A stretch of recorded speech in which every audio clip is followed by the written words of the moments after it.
Realism isn't built in the fine details, it's built in the foundation. Most people think realism starts with a sharp pencil and a tiny highlight, but for me, it starts with color blocking. In this video, I'm going to show you why I treat the first stage of my drawings more like a painting than a sketch. We're using a combination of two of my favorites, the Caran Luminance for their creamy opacity, and the Faber-Castell Polychromos for their precision and layering capabilities.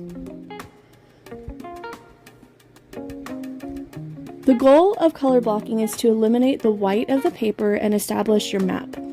I'm not worried about whiskers, pores, or textures just yet. I'm looking for local color, the underlying hue of an object before light and shadow take over. By mapping out these large shapes of color early on, I'm doing two things. First, I'm checking my proportions one last time.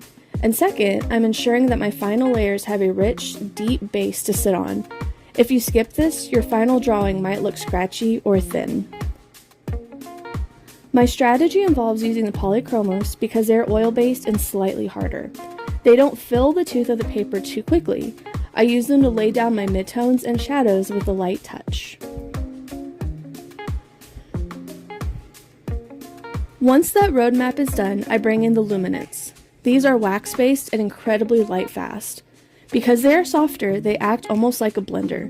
I use them to push the Polychromos pigment into the paper, creating that smooth, painterly look that is the hallmark of high-end realism.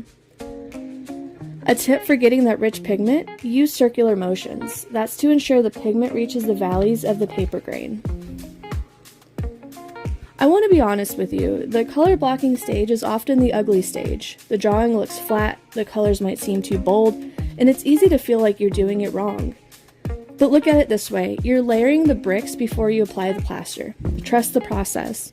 If your values, your lights and darks, are in the right place during this block-in, the details you add later will practically draw themselves.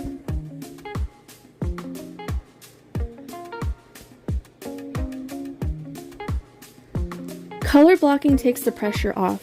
It allows you to be messy, to explore the palette, and to build a soul for your piece before the technical work begins. In the next video, we'll dive into how I layer over this base to create fine textures. If you found this helpful, hit that subscribe button and let me know in the comments what's the hardest part of starting a new piece for you.